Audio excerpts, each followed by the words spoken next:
ആ. ഹായ് എല്ലാവർക്കും ട്ടോ. ഏയ് പൊതുവെ ഒരു സംസാരമുണ്ട്. എന്താന്ന് അങ്ങോട്ട് ചോദിക്കുക. എന്താണ് ജനങ്ങൾ പറയുന്ന ഒരു കാര്യമാണേ. നോം പറയാന്ന് അങ്ങോട്ട് തെറ്റിദ്ധരിക്കരുത് കേട്ടോ. നോമോ? ഓ ഇത് എവിടുന്ന് വന്നു ഈ നമ്പൂരി? ഏയ് ഒരു ഒരു ഇല്ലത്തെ നമ്പൂതിരിയാണ്. ഇങ്ങനെ ഒരു വഴിപോക്കനാണേ. അപ്പം ഇങ്ങനെ ഇങ്ങോട്ട് വരുന്ന സമയത്ത് ഇവിടെ മാടിനെ മേയിച്ചും കൊണ്ടിരിക്കുന്ന ഒരു വ്യക്തി എന്നോട് പറയാണ്, ഇങ്ങനെ അങ്ങോട്ട് പോയി വലത്തോട്ട് തിരിഞ്ഞ അമ്പുജ അന്തർജനത്തിന് അങ്ങോട്ട് കാണാൻ പറ്റും. ഭയങ്കര ബുദ്ധിയുള്ളൊരു ജീവിയാണ്. അതിൻ്റെ ഒപ്പം തന്നെ ഹേയ് സ്വാഭാവികമായിട്ട് അങ്ങനെ ഒരു പറച്ചിൽ വന്നു. നമുക്കങ്ങോട്ട് എതിർത്ത് ചോദിക്കാനൊന്നും പറ്റില്ലല്ലോ. നാടും നമ്മുടെ അല്ല, ജനങ്ങളും നമ്മുടെ അല്ല, എന്താപ്പം ചെയ്യുക? അങ്ങനെ ചോദിച്ചപ്പോൾ കാണാൻ പറ്റുമോ ആവോ എന്ന് നമുക്കൊരു സംശയം. അങ്ങനെ ചോദിച്ചപ്പോൾ പറഞ്ഞു കാണാനൊക്കെ പറ്റും, പക്ഷേ മോഹനൻ തമ്പുരാനും അന്തർജനം ഉള്ളപ്പോൾ പോയാൽ മതി. നമുക്ക് ആകെ ഒരു സംശയം, എന്താ അപ്പം ഇത് ഇങ്ങനെയെന്ന്. അപ്പോൾ പറയണേ, അവിടെ ഒരു പൊട്ടൻ തമ്പുരാനുണ്ട്, അതില്ലാത്ത സമയം നോക്കി വേണം പോവാൻ. എന്താണാവോ തമ്പുരാൻ്റെ സ്വഭാവത്തിന് ഇത്ര മോശം എന്ന് നോമങ്ങോട്ട് ചോദിക്കണമല്ലോ. അറിയാത്ത ആൾക്കാരെ പറ്റി വേണ്ടാത്ത പറയുമ്പോൾ നമ്മൾ ചോദിക്കാണ്ടിരിക്കാൻ പാടില്ലല്ലോ. നോം ശുദ്ധനായതുകൊണ്ട് ചോദിച്ചു, എന്താ പൊട്ടൻ തമ്പുരാൻ എന്ന് പേര് വെക്കാൻ കാരണം എന്ന് പറഞ്ഞപ്പോൾ പറയാണ്, നാട്ടുകാർ വെച്ചതല്ല, സ്വന്തം അമ്മ വെച്ച പേരാണ്. ആനാന്ന് പറഞ്ഞാൽ ചേനാന്നാ കേൾക്കുള്ളൂ. ഇടത്തോട്ട് പോകാൻ പറഞ്ഞാൽ വലത്തോട്ട് പോകണ ഒരു തമ്പുരാനുണ്ട്, വിക്രമൻ തമ്പുരാൻ. അതില്ലാത്ത സമയം നോക്കി പോകണം. ഒരു ചെറിയ ഉണ്ണിത്തമ്പുരാനുണ്ട്, നല്ല സ്വഭാവമാണ്, പക്ഷെ പറഞ്ഞിട്ട് കാര്യമില്ല, ഭാരതം എപ്പോഴെങ്കിലൊക്കെ കാണുള്ളൂ, ഏത് നേരവും കടലിൻ്റെ അക്കരയാണ് എന്നൊക്കെ പറഞ്ഞു. അപ്പോൾ ആ ഒരു ധൈര്യത്തിൽ വന്നതാണ്. വളരെ വലിയൊരു ബുദ്ധിജീവിയാണെന്നാണ് പൊതുവെ ജനങ്ങളുടെ ഒരു തെറ്റിദ്ധാരണ. അത് ശരിക്കുള്ള ധാരണയാണോ എന്നറിയാൻ വേണ്ടിയാണ് നമ്മൾ മൂടമ്മയുടെ വന്നത്. അപ്പോൾ എൻ്റെ വക അന്തർജനത്തിനൊരു നമസ്കാരം. ഇനിയിപ്പോൾ നമ്മുടെ രഞ്ജിത്ത് ക്യാമറാമാനെ ഇങ്ങോട്ട് വിളിക്കുക. എന്തേ ഇങ്ങനത്തെ കാര്യങ്ങളൊക്കെ ചോദിക്കാൻ കേമനാണ്, ഓനെ ഇങ്ങോട്ട് വിളിക്കുക. ശുംഭനാണെങ്കിലും ഓനും നമ്മുടെ ഒപ്പം ഉണ്ട്. എന്തേ ഹേയ് നോമല്ല ശുംഭൻ, ആ രഞ്ജിത്ത് ക്യാമറാമാന് അന്തർജനത്തിന് സ്വന്തം മകനെ പോലെയാണ് എന്നൊക്കെ പറഞ്ഞു. അതുകൊണ്ട് ഇത്തിരി പ്രീതി കൂടുവോ? ഏയ് അതാവാൻ വഴിയില്ലല്ലോ. വിക്രമൻ തമ്പുരാനും വിനോദ തമ്പുരാനും അല്ലേ മക്കള്. അപ്പോൾ പൊതുവെ അമ്മ തമ്പുരാട്ടി, അമ്മമാരൊക്കെ മക്കൾക്ക് തമ്പുരാട്ടിയാണ്. അതുകൊണ്ടാണ് കേട്ടോ തമ്പുരാട്ടി എന്ന് പറഞ്ഞത്. അല്ലാണ്ട് അമ്മ തമ്പുരാട്ടി ആയതുകൊണ്ട് പറഞ്ഞല്ല. തമ്പുരാട്ടി അല്ലാത്തവരൊന്നും തമ്പുരാട്ടി അല്ലാന്നും പറയരുത്. ലോകത്തുള്ളവർ മുഴുവൻ അമ്മമാരും മക്കൾക്ക് തമ്പുരാട്ടിമാരായിരിക്കും. കാരണം അത്രയ്ക്ക് ഇഷ്ടമാണല്ലോ മക്കൾക്ക് അമ്മമാരെ. ഇത്രയൊക്കെ പോളിഷ് അടിക്കാൻ വേണ്ടി നിനക്ക് എന്താണ് മോനെ ഞാൻ ഉണ്ടാക്കി തരേണ്ടത് മാത്രം അമ്മ ചോദിക്കരുത്.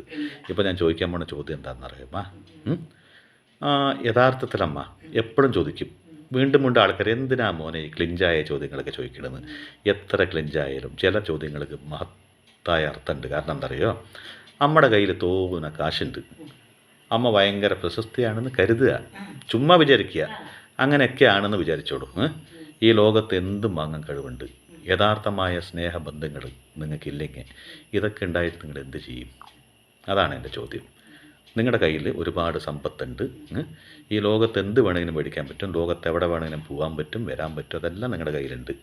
സത്യസന്ധമായി നിങ്ങളെ സ്നേഹിക്കാൻ സത്യസന്ധമായ ഒരു വ്യക്തികൾ നിങ്ങളുടെ ഒപ്പം ഇല്ലെങ്കിൽ, ആത്മാർത്ഥമായ സ്നേഹം അതില്ലെങ്കിൽ എന്തുണ്ടായിട്ട് എന്താണ് കാര്യം? അതിൻ്റെ ഒപ്പം തന്നെ രണ്ടാമത്തൊരു എൻ്റെ മാത്രമല്ല ഇന്ന് ജീവിച്ചിരിക്കുന്ന പല വ്യക്തികളും ചോദിക്കുന്ന ഒരു ചോദ്യമുണ്ട്. എന്താ അറിയോ, എന്തുകൊണ്ടാണ് ആദ്യത്തെ ചോദ്യം എന്താണ് ബന്ധം, യഥാർത്ഥമായ സ്നേഹബന്ധം എന്താണ്, അതെങ്ങനെ ഉണ്ടാവണം? രണ്ടാമത്തെ ചോദ്യം എന്താണെന്ന് പറഞ്ഞാൽ അല്ല, 2 ചോദ്യം മാത്രമേ ഉള്ളൂ. ആദ്യത്തെ എന്താണ് സത്യസന്ധമായ സ്നേഹബന്ധം? ഇന്ന് തന്നെ പറയാൻ വേണ്ടിയിട്ടാണ്. ഞാൻ എനിക്കറിയുന്നത് പറയട്ടോ, പിന്നെ നീ അത് അങ്ങനെയല്ല എങ്ങനെയാന്ന് പറഞ്ഞിട്ട് വ്യാഖ്യാനിക്കരുത്. ഇല്ലില്ല. അപ്പോ സത്യസന്ധമായ സ്നേഹബന്ധം എന്ന് പറഞ്ഞാൽ ഇപ്പൊ ഞാൻ തന്നെ വെച്ചോ, സത്യനും ശാന്തിയും കൂടി ഉണ്ടാക്കിയതാണോ? അല്ല, മിണ്ടാണ്ടിരിക്കട്ടെ എങ്ങനെയൊക്കെ പറഞ്ഞ ഞാൻ ഒന്നും പറയില്ല. അല്ല, സത്യസന്ധമായ അങ്ങനെയാണ് ഉദ്ദേശിച്ചത്. സത്യസന്ധമായ ആത്മാർത്ഥമായ സ്നേഹബന്ധം അതെങ്ങനെയാന്ന് പറഞ്ഞാൽ പെട്ടെന്ന് കയറി ആത്മഹത്യ. ഞാൻ തന്നെ എന്നെ സമ്പൂർണ്ണമായി അറിഞ്ഞിട്ടുണ്ടാവില്ല എന്ന് വെക്കി. ഞാൻ എന്റെ കാര്യം പറയും, അതെനിക്ക് ഉറപ്പാണ്. എന്താണെന്ന് എനിക്ക് തന്നെ സമ്പൂർണ്ണമായി ഞാൻ എന്താണെന്ന് എനിക്ക് മനസ്സിലായി. അത് അമ്മയ്ക്ക് മാത്രമല്ല എനിക്കും ഈ കാണുന്നവർക്കൊക്കെ മനസ്സിലായി. അങ്ങനെ ഉള്ള ആളെ എന്നേക്കാൾ കൂടുതൽ ഒരാളെ മനസ്സിലാക്കി. അമ്മ ലവ് സ്റ്റോറി പറയാനല്ല പറഞ്ഞ്, സത്യസന്ധമായ സ്നേഹം. ലവ് സ്റ്റോറി അല്ല, ലവില് മാത്രമേ മനസ്സിലാക്കല്. ലവ് എന്ന് പറഞ്ഞാൽ എന്താ? എല്ലാ ലവാണ്, മനസ്സിലായോ? നീ വിചാരിക്കുന്ന ആ ലവ് മാത്രം. ഈ അച്ഛനോട് അമ്മയ്ക്കുള്ളത് മാത്രമല്ല, പ്രേമോ പ്രണയം, അത് എന്തിനോട്? അല്ല അച്ഛനോട് പ്രണയം തോന്നാ? അല്ല അച്ഛനോട് നമുക്ക് നല്ലൊരു പ്രകൃതിയെ കണ്ട് അതിനെ പ്രണയിക്കാം. അങ്ങനെ അതിനൊന്നും ഒരു ഇതില്ല കേട്ടോ. അല്ലാണ്ട് ഒരു ആണിനും ഒരു പെണ്ണിനോട് തോന്നുന്ന പ്രേമം അങ്ങനെ പറയരുത്. അത് മാത്രമൊന്നുമല്ല ഈ സ്നേഹം പ്രണയം എന്നൊക്കെ പറഞ്ഞാൽ, മനസ്സിലായി? അപ്പോ എന്നെ ഞാൻ അറിയണേക്കാളും കൂടുതൽ ഒരാൾ മനസ്സിലാക്കിയിട്ടുണ്ടെങ്കിൽ അതുപോലെ ഞാൻ ചിലപ്പോൾ മൗനമായിട്ട് ഇങ്ങനെ ഇരിക്കുകയായിരിക്കും. മിക്കവാറും അങ്ങനെ തന്നെയാണ്.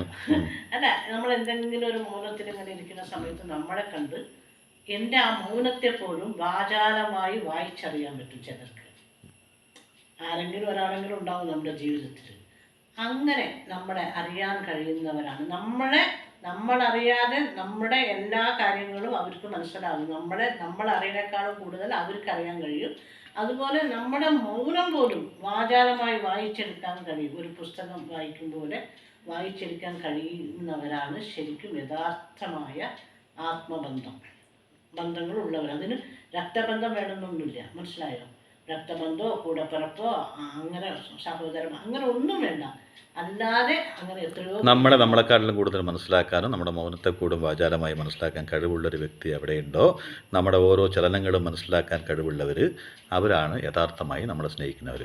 അപ്പോൾ ഈ യഥാർത്ഥമായി സ്നേഹിക്കുന്ന വ്യക്തികളുണ്ടല്ലോ അമ്മ, എന്തുകൊണ്ടാണ് യഥാർത്ഥമായി സ്നേഹിക്കുന്ന വ്യക്തികളൊക്കെ എല്ലാ സ്ഥലങ്ങളിൽ നിന്നും എല്ലാ ഹൃദയങ്ങളിൽ നിന്നും മാറ്റി നിർത്തപ്പെടുന്നത്, തള്ളിപ്പറയുന്നത് ഏറ്റവും കൂടുതൽ അവർ തന്നെയാണല്ലോ?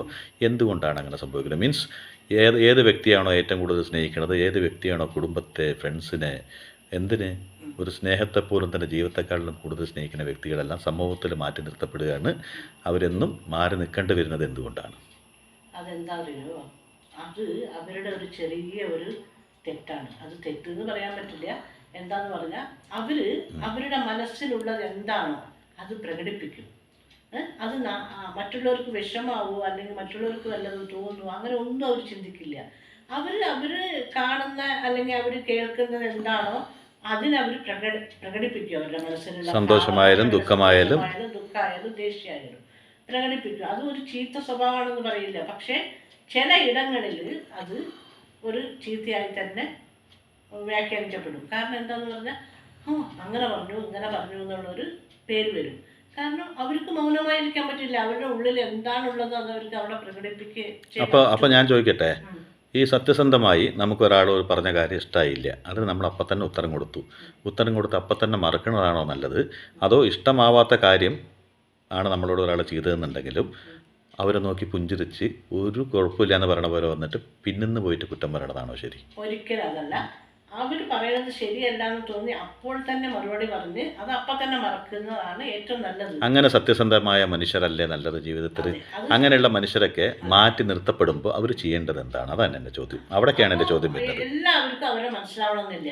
അവർ പറയുന്ന എന്താ പറയുക കയ്പുള്ള വർത്താനായിട്ട് അവർക്ക് തോന്നും. അപ്പോൾ അവർക്കത് ഇഷ്ടപ്പെടില്ല. എല്ലാവരും മധുരം ഇഷ്ടപ്പെടുന്നവരാണല്ലോ. അപ്പോൾ എല്ലാവരും എന്താന്ന് പറഞ്ഞാൽ എന്താ പറയുക പഞ്ചസാരയിൽ പൊതിഞ്ഞ് ഇരിക്കുന്ന പലഹാരം ഇഷ്ടപ്പെടും പോലെ അതാണ് ഇഷ്ടപ്പെടുക. കയ്പുള്ളതൊന്നും ഇഷ്ടപ്പെടില്ല. അപ്പം അവർക്ക് അങ്ങനെ പഞ്ചസാരയിൽ പൊതിഞ്ഞിട്ടുള്ള പലഹാരമാവാൻ അവർക്ക് കഴിയില്ല. അപ്പം എന്താന്ന് പറഞ്ഞാൽ അവരത് പറയും. അപ്പം അവർ മറ്റുള്ളവരിൽ നിന്നും അകറ്റി നിർത്തപ്പെടും. പക്ഷെ എന്തെന്നെ ആയാലും അവർ അകറ്റി നിർത്തപ്പെടുമ്പോൾ അവരെന്ത് ചെയ്യുന്നറിയും? അകന്ന് മാറി നിന്നോട്ടെ. പക്ഷേ അവർ ചെയ്യേണ്ടത് എന്താ പറയുക, അവരൊരിക്കലും മാറ്റരുത്. അവർക്ക് ആരോടൊക്കെ സ്നേഹമുണ്ടോ, ആരെ എങ്ങനെയൊക്കെയാണോ സ്നേഹിക്കുന്നത്, അവരുടെ മനസ്സിൽ മറ്റുള്ളവർക്ക് എന്താണോ സ്ഥാനമുള്ളത്, അവരെ ഏത് രീതിയിലാണ് അവരുടെ മനസ്സിൽ ഇരുത്തിയിട്ടുള്ളത്. അതായത് നമ്മുടെ മനസ്സിൽ ഒരാളെ കുറിച്ച് ഒരു സ്നേഹം ഉണ്ടെങ്കിൽ അത് നമ്മുടെ മനസ്സിൽ എന്നും ഉണ്ടാവില്ല നിരന്തരമായി. അതൊന്നും അവർ മാറ്റരുത്. അവർ വേണമെങ്കിൽ അകന്ന് നിൽക്കാം. പക്ഷെ അവരുടെ മനസ്സിലെ ഭാവനകളോ സ്നേഹമോ അതൊന്നും മാറ്റി നിർത്താതെ അവർക്ക് വേണ്ടി പ്രാർത്ഥിക്കുക, അവരുടെ നന്മയിൽ സന്തോഷിക്കുക, അവരുടെ ഉയർച്ചയിൽ സന്തോഷിക്കുക. ഇങ്ങനെയൊക്കെ ചെയ്ത് അവരുടെ മനസ്സിൽ അവർ സ്നേഹിക്കണം. കൂടുതൽ ഞാൻ അകന്നു, പക്ഷേ എൻ്റെ മനസ്സിൽ അവർക്ക് ഞാൻ ഒരുപാട് സ്ഥാനം കൊടുത്ത് സ്നേഹിക്കുന്നുണ്ട്, പണ്ടത്തെക്കാളും കൂടുതൽ എന്ന് അതുപോലെ തന്നെ അവരുടെ മനസ്സിലുണ്ടാവണം. വെറുതെ തോന്നലല്ല, അവരുടെ മനസ്സിൽ അതുപോലെ ഉണ്ടായി ജീവിക്കുമ്പോൾ അകൽച്ചൊന്നും ഒരു പ്രശ്നമേ അല്ല. അകന്ന് നിന്നാലും കുഴപ്പമില്ല. അല്ല, അങ്ങനെ സ്നേഹിച്ച് വിട്ടുകൊടുത്ത് സ്നേഹിക്കുന്നവരെന്ന് വെച്ചാൽ അവർക്ക് നമ്മളിപ്പോൾ ആവശ്യമില്ല, എന്നാൽ എൻ്റെ മനസ്സിൻ്റെ സ്നേഹം ഒരിക്കലും കുറഞ്ഞിട്ടില്ല, ഒരിക്കലും മാറില്ല എന്ന് പറഞ്ഞിട്ട് വിട്ടുകൊടുത്ത് അവർ നന്നായി ജീവിക്കട്ടെ എന്ന് പറഞ്ഞ് മാറി നിന്ന് മുഖം പോലും കാണിക്കാതെ നമ്മുടെ ശബ്ദം കൂടും കേൾപ്പിക്കാതെ എവിടെയെങ്കിലും മാറി നിന്നിട്ട് അവർക്ക് വേണ്ടി നന്മ മാത്രം ചിന്തിക്കണമെന്നുണ്ടെങ്കിൽ ചിന്തിക്കുന്ന വ്യക്തികളാണെങ്കിൽ യഥാർത്ഥമായിട്ട് പുരുഷനാണെങ്കിൽ അതാണ് നായകൻ, സ്ത്രീയാണെങ്കിൽ അതാണ് നായകി. അവൻ്റെ ഉള്ളിൻ്റെ ഉള്ളിൽ അവനെക്കാട്ടിലും വലിയൊരു വ്യക്തി പിന്നെ ഈ ഭൂമിയിലില്ല എന്ന് തോന്നുന്ന ഒരു നിമിഷമാണ്. കാരണം ഈ വിട്ടുകൊടുക്കുക എന്നുള്ളതാണ് ലോകത്തെ ഏറ്റവും വലിയ സ്നേഹം. വിട്ടുകൊടുത്തിട്ട് മറക്കാതെ സ്നേഹിക്കുക എന്നുള്ളത് ഒരിക്കലും നമുക്ക് എന്താ പറയുക, അതിനൊരു മറുവാക്കില്ല അല്ലേ. നമ്മുടെ ജീവിതത്തിൽ പരിസരങ്ങൾ മാറും, സുഹൃത്ത് ബന്ധങ്ങൾ മാറും, രക്തബന്ധങ്ങൾ മാറും, നമ്മുടെ ജീവിത സാഹചര്യങ്ങൾ മാറും. ഇതെല്ലാം മാറി മറിഞ്ഞുകൊണ്ടിരിക്കും. കാരണം നമ്മുടെ പ്രപഞ്ചത്തിലൊരു ശക്തിയുണ്ട്, മാറ്റം. നമ്മൾ ഇന്ന് കണ്ടത് നാളെ നമ്മൾ കാണില്ല, നാളെ കണ്ടത് മറ്റന്നാളും കാണില്ല. ഇന്നലകളെല്ലാം മാഞ്ഞു പോയിക്കൊണ്ടേ ഉണ്ടാവും. അപ്പം മാറാത്തൊന്നുണ്ട്, എന്താണെന്നറിയോ? നമ്മുടെ ഹൃദയത്തിൻ്റെ ഉള്ളിലാണ് നമ്മുടെ യഥാർത്ഥ വീട്. നമ്മുടെ വീട് എവിടെയാണെന്ന് ചോദിച്ചാൽ കല്ലിലും മണ്ണിലും കെട്ടിയതല്ല നമ്മുടെ വീട് അല്ലേ, കാശ് കൊണ്ട് മേടിച്ചത് ഇതൊന്നുമല്ല നമ്മുടെ യഥാർത്ഥ വീട്. നമ്മുടെ യഥാർത്ഥ വീട് എന്ന് പറയുന്നത് നമ്മുടെ ഉള്ളിലാണ്. അവിടെ നമ്മൾ സ്വപ്നം കണ്ടതുണ്ട്, നമ്മുടെ ശക്തിപൂർവമായ കുറേ ചിന്തകളുണ്ട് അല്ലേ. നമ്മൾ സ്വപ്നം കണ്ടത്, നമ്മൾ വിട്ടുകൊടുത്തത്, നമ്മൾ സ്നേഹിച്ചത്, നമുക്ക് കിട്ടിയത്, നമ്മുടെ നഷ്ടങ്ങളും എല്ലാം കൂടിയിട്ടുള്ളൊരു വീട് നമ്മുടെ ഉള്ളിലുണ്ട്. ആ വീട്, അതിൻ്റെ ഉള്ളിൽ നിനക്ക് സ്നേഹിക്കാനുള്ളൊരു സമയമുണ്ട്. എപ്പോഴാണ്? ഈ ലോകം മുഴുവൻ നിന്നെ തള്ളിപ്പറയുമ്പോൾ, ഈ ലോകം മുഴുവൻ നിന്നെ മാറ്റി നിർത്തുമ്പോൾ, ആരും അറിയാതെ നീ അവർക്ക് വേണ്ടി സ്നേഹിക്കുമ്പോൾ, അവർക്ക് വേണ്ടി പ്രാർത്ഥിക്കുമ്പോൾ, അവർക്ക് വേണ്ടി നിൻ്റെ ജീവിതത്തിൻ്റെ ചെറിയൊരു ഭാഗം നീ ഒരു നിമിഷം മാറ്റി വെച്ചാലും അത് വലിയൊരു ഭാഗം തന്നെയാണ് ജീവിതത്തിൻ്റെ അല്ലേ. ഓരോ നിമിഷത്തിൻ്റെ അതിൻ്റെതായ വിലയുണ്ട് പറയും പോലെ മാറ്റിവെച്ച് നീ സ്വയം ഒരു നായകനോ നായികയായി മാറുമ്പോഴാണ് നീ യഥാർത്ഥ മനുഷ്യനാവണത്. നിൻ്റെ ഹൃദയത്തിനുള്ളിൽ നീ ചേർത്ത് വെച്ചിട്ടുള്ള നിൻ്റെ സങ്കല്പങ്ങൾ, സ്വപ്നങ്ങൾ, നിൻ്റെ സ്നേഹം, ഇതൊന്നും ഒരിക്കലും പുറത്തുനിന്നൊരു കൊടുങ്കാറ്റിനും നിന്നെ തോൽപ്പിക്കാൻ കഴിയില്ല. കാരണം അത് സുരക്ഷിതമായിട്ട് നിൻ്റെ ഹൃദയത്തിൻ്റെ ഉള്ളിലാണ്. കാരണം എന്താണെന്ന് പറഞ്ഞാൽ നമ്മൾ പുറമേ ഉള്ളതെല്ലാം പോവുക, ഒരു സുനാമി വന്നാൽ പോവുക, ഒരു കൊടുങ്കാറ്റിന് പോവുക, എന്തിന് നല്ല ഭംഗിയുള്ള വീടിന് എവിടെയെങ്കിലും പോകണ ഒരു പാണ്ടിലാരെ ഇടിച്ചാൽ അതും പോയി അല്ലേ. അങ്ങനെയൊക്കെയാണ് ഇപ്പോഴത്തെ കൺസ്ട്രക്ഷനും കാര്യങ്ങളൊക്കെ. ഇത്രയൊക്കെ തന്നെ ഉള്ളൂ. ഈ ഭൂമിയിൽ ചെറിയ എന്തെങ്കിലും അനക്കോ എന്തെങ്കിലുമൊക്കെ വന്നു കഴിഞ്ഞാൽ പോകും. പക്ഷേ നമ്മുടെ ജീവനുള്ള കാലം വരെയും അല്ലേ, നമ്മുടെ ഹൃദയത്തിനുള്ളിൽ സൂക്ഷിച്ചിട്ടുള്ള ആ സ്നേഹം, അതിന് പുറമേ നിന്ന് ഏതെങ്കിലും ഒരു കൊടുങ്കാറ്റിനെ തകർക്കാൻ പറ്റുമോ? ആ സ്നേഹത്തെ, ആ ചിന്തയെ, ആ സ്വപ്നത്തെ, ആ ആഗ്രഹത്തെ ആർക്കും തകർക്കാൻ പറ്റില്ല. അപ്പോൾ ഒരുപാട് പേരിൻ്റെ മനസ്സിൻ്റെ ഉള്ളിലൊരു വലിയൊരു സങ്കടവും ആണ്. ഒരുപാട് പേരെന്ന് പറയാൻ പറ്റില്ല, വളരെ ചുരുക്കം കുറച്ച് പേര് മാത്രമേ ഉള്ളൂ ഇങ്ങനെയുള്ള മനുഷ്യരല്ലേ. അങ്ങനെയുള്ള മനുഷ്യർക്ക് വേണ്ടിയിട്ടാണ് ഇന്നത്തെ ഈ വീഡിയോ. കാരണം എന്താ പറഞ്ഞാൽ, എത്ര കാലങ്ങൾ കഴിഞ്ഞാലും നമ്മുടെ ഉള്ളിലുള്ള ആത്മാർത്ഥത നഷ്ടപ്പെടുത്താതെ സത്യസന്ധമായ മുഖമൂടി ഇല്ലാതെ ജീവിക്കുന്ന നല്ല ഹൃദയങ്ങൾക്ക് വേണ്ടിയിട്ടാണ് ഇന്നത്തെ വീഡിയോ അല്ലേ. ഒരിക്കലും മാറാതെ മനസ്സിൻ്റെ ഉള്ളിൽ സ്നേഹിക്കുന്ന യഥാർത്ഥ നായകനും നായികയ്ക്കും വേണ്ടിയിട്ട് അല്ലേ. പിന്നെന്താ അറിയോ, നമുക്ക് ആരെയും സ്നേഹിച്ച് മതിയാവില്ല. സ്നേഹം എന്നുള്ളത് അങ്ങനെയാണ്. അതുപോലെ ഒരാളെ സ്നേഹിച്ചിട്ട് നമുക്ക് തൃപ്തിപ്പെടുത്താനും ആവില്ല. എന്താ പറയുക, സ്നേഹം എന്നുള്ളത് ഒരു അനുഭവമാണ് അല്ലേ, നമ്മുടെ മനസ്സിലെ ഒരു അനുഭവമാണ്. അപ്പം നമ്മൾ സ്നേഹിക്കുക എന്നുള്ളത് നമ്മുടെ കടമ, നമ്മൾ സ്നേഹിക്കുക. പക്ഷെ ആരെയും നമുക്ക് സ്നേഹിച്ച് തൃപ്തിപ്പെടുത്താൻ ഒരിക്കലും വിചാരിക്കരുത്. കാരണം അതേപോലെ നമുക്ക് ഒരാളെ സ്നേഹിച്ചു നമുക്ക് മതിയാവില്ല, തൃപ്തിപ്പെടുത്താനും ആവില്ല. അതൊരു അനുഭവം, മനസ്സിൻ്റെ അനുഭവമാണ്. നമ്മൾ അകന്നിരിക്കുന്തോറും നമുക്ക് ഒരുപാട് അനുഭവങ്ങൾ തരും. അതായത് അകന്നിരിക്കുന്തോറും അനുഭവങ്ങളും തിരിച്ചറിവും തരുന്നതാണ് സ്നേഹം അല്ലേ. തീർച്ചയായിട്ടും കൂടെ ഉണ്ടായിട്ട് മാത്രമല്ല, അകന്നിരിക്കുമ്പോഴും നമുക്ക് അല്ല, ചില സന്ദർഭങ്ങളിൽ ചിലൻ്റെ നന്മയ്ക്ക് വേണ്ടിയിട്ട് ചിലപ്പോൾ നമ്മളൊന്ന് പിന്നാക്കാൻ പോകേണ്ടി വരും. നമ്മുടെ സ്നേഹം പ്രകടിപ്പിക്കാണ്ട് ജീവിക്കേണ്ടി വരും. കാരണം ഈ സ്നേഹം ചിലർക്ക് മത്സരമാണ്. എൻ്റെ സ്നേഹമാണോ വലുത്, നിൻ്റെ സ്നേഹമാണോ വലുത്, അവരോടാണോ കൂടുതൽ സ്നേഹം, ഇവരോടാണോ കൂടുതൽ സ്നേഹം, ഇത് മനുഷ്യൻ ജനിച്ച അന്ന് തൊട്ടുള്ളതാണ്. അപ്പോൾ ചിലരുടെ സന്തോഷത്തിന് വേണ്ടിയിട്ട് സ്നേഹമില്ലായ്മ അഭിനയിക്കുക, മാറി നിൽക്കുക. പക്ഷേ ദൈവത്തിൻ്റെ ഒരു ദിവസം വരും, ആ ദിവസം എല്ലാ ഇരുട്ടും മാഞ്ഞു പോയി ഒരു വെളിച്ചം വരും. അന്നേ ദിവസം നിങ്ങൾ ഭൂമിയിൽ ഉണ്ടെങ്കിലും ഇല്ലെങ്കിലും നിങ്ങളുടെ ആ സ്നേഹത്തെ ഓർത്ത്, നിങ്ങളുടെ മനസ്സിനെ ഓർത്ത് ഒരു ദിവസം നിങ്ങളെ ഓർത്ത് അഭിമാനിക്കും അല്ലേ. അതന്നെയാണ് യഥാർത്ഥ സ്നേഹം. ഇനി സിമ്പിളായിട്ട് പറയണമെങ്കിൽ, അമ്മ ഒരു ഗുരുവായൂരപ്പ ഭക്തയാണ്. എല്ലാവരും മിക്കവാറും ഗുരുവായൂരപ്പൻ്റെ ഭക്തന്മാർ തന്നെയാണ്. അമ്മ എന്ന് പറയാൻ പറ്റില്ല, ഈ ലോകത്തുള്ള ഒരുവിധം ഏറ്റവും കൂടുതൽ 95% കൃഷ്ണഭക്തരാണ് സ്ത്രീകളെ ഏറ്റവും കൂടുതലെന്ന് പറയാം. അപ്പോൾ ഞാൻ ചോദിക്കുന്നൊരു ചോദ്യം, നിങ്ങൾ ഗുരുവായൂർ പോയി ഉണ്ണിക്കണ്ണനെ കണ്ടു, ഭയങ്കര തിരക്കാണ്, എപ്പോഴൊന്നും അങ്ങനെ ഓടിച്ചെന്നൊന്നും കണ്ടിട്ട് കുറേ നേരം നോക്കി നിൽക്കാനൊന്നും പറ്റില്ല. നിങ്ങൾക്കൊരു സന്ദർഭം കിട്ടി, ഒരു ദിവസം മുഴുവനും ഗുരുവായൂരപ്പൻ അങ്ങനെ കണ്ടുകൊണ്ട് നിൽക്കാമെന്ന് വിചാരിക്കുക. മനസ്സിൽ വരും, ചിന്തിക്കാൻ മാത്രം സാധിക്കില്ല, ഒരിക്കലും നടക്കാത്ത കാര്യമാണ്. അങ്ങനെ കണ്ടു ഒരു ദിവസം മുഴുവനും ഗുരുവായൂരപ്പനെ സൂര്യോദയം മുതൽ സൂര്യാസ്തമനം വരെയും കാണാനുള്ളൊരു സമയം കിട്ടി. എന്നിട്ട് നിങ്ങൾ വീട്ടിലേക്ക് വന്നിട്ട് നിങ്ങൾ പറയുമോ ഇനി എനിക്ക് ഗുരുവായൂരനെ പോകണം, കണ്ട് മതിയായി എന്ന് പറയാൻ പറ്റുമോ? അതാണ് സത്യസന്ധമായ സ്നേഹം. മനസ്സിലായില്ലേ? നമ്മുടെ മനസ്സിലുള്ള ഏറ്റവും വലിയ ആഗ്രഹം എന്താണ്? എത്ര കണ്ടാലും മതി വരാത്ത ഗുരുവായൂരപ്പനെ വീണ്ടും വീണ്ടും കാണണം. അതുപോലെ തന്നെ എത്ര സ്നേഹിച്ചാലും സ്നേഹത്തിന് ഒരിക്കലും മതി വരില്ല. സ്നേഹം ഇത് മതി എന്ന് പറയുന്നൊരു വാക്കല്ല, അങ്ങനെ ഒരു വാക്കില്ല അല്ലേ? അപ്പോൾ ഇത്ര മാത്രമേ എനിക്ക് ചോദിക്കേണ്ടായിരുന്നുള്ളൂ. ഇത്രത്തോളം ബുദ്ധി എൻ്റെ അമ്മയ്ക്കുണ്ടെന്ന് ഞാൻ മനസ്സിലാക്കിയിട്ടുണ്ടായിരുന്നില്ല. എടാ നീ ഇല്ലാത്തപ്പോഴാണ് എൻ്റെ വീഡിയോ ഏറ്റവും നന്നാവണം എന്ന് എൻ്റെ ആരൊക്കെ പറഞ്ഞു എന്ന് അമ്മ എൻ്റെ അടുത്ത് പറഞ്ഞു കേട്ടോ. ആണോ? എന്നിട്ട് അമ്മ എന്നോട് നുണ പറഞ്ഞാണല്ലേ? പറഞ്ഞു, അച്ഛൻ എന്നോട് പറഞ്ഞല്ലോ നീ ഇല്ലാണ്ടൊരു വീഡിയോ പിടിച്ചു മോനെ, അതാ അത്ര ഏറ്റവും ഇഷ്ടപ്പെട്ടതെന്ന് അമ്മ പറയണ്ടായിരുന്നു. ചുണ്ടി വന്നു, ദേഷ്യം വന്നു. ഈ ദേഷ്യം കൂടി കാണിക്കാൻ വേണ്ടിയിട്ടായിരുന്നു. അപ്പോൾ എല്ലാവർക്കും